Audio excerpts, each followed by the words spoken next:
how old were you when you joined the armed forces? I was, that was back in 67, so I was 21.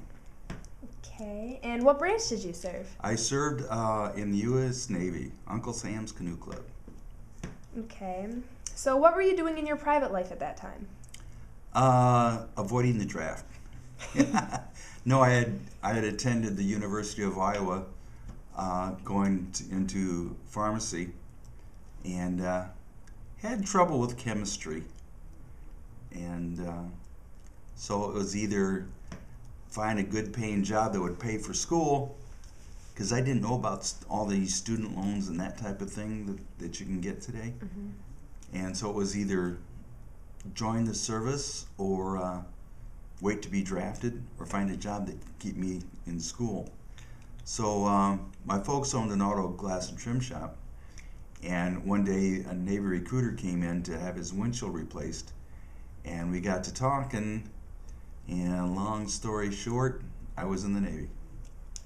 Okay, what was your favorite part of being in the Navy? All of it. I had the best 4 years of my life. It was, I got to see parts of the world that you only see in movies, read about in books, and I had quite a tour. Where did you serve at?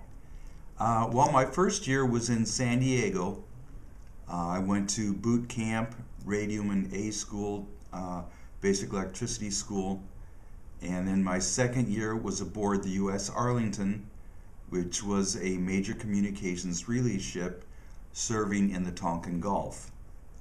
My third and fourth years were aboard the USS Springfield, which was a light guided missile cruiser, which also served as the flagship for COM's 2nd Fleet and COM's 6th Fleet.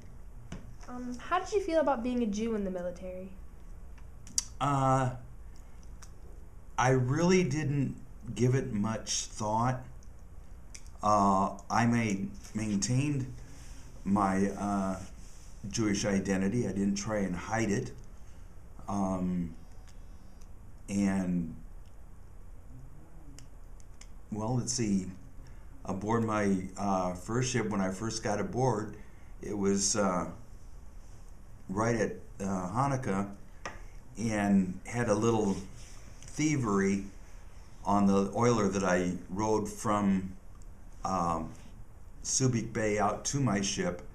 They stole my Hanukkah menorah. It was just a little one too, and who would even take it, you know? But so when I got aboard the Arlington, it was Hanukkah, and I drew on a piece of paper. I still had the candles. They didn't take the candles, just the little bitty menorah. And I drew on a piece of paper a menorah, and I glued the candles each night to the piece of paper.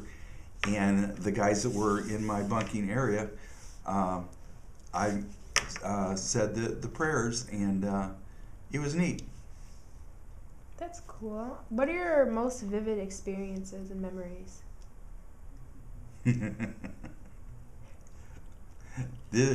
this all right, we'll go with this one. When I was still aboard the Arlington, on weekends that I had off, I would go into Yokohama and attend Shabbos services there. And I found in my journal that one Shabbos I even had the Maftar and Haftorah. And later the chaplain contacted me about putting on a Seder aboard my ship for all the ships at sea that we are in contact with, that the men could come aboard and celebrate the Seder together. And I met with him another time with my grocery list of the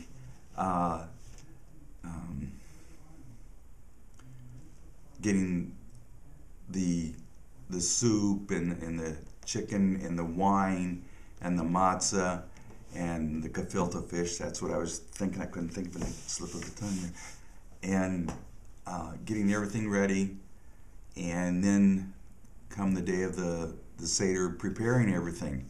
I was given one of the chief cooks in the mess decks, and he helped me prepare things.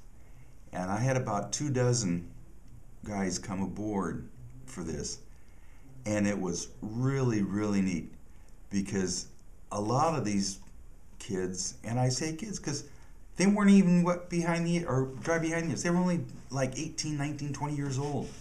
And so they too were missing home. So it was a really great feeling that I was able to do this, not only for myself, but for all these other men that were in the service in the area.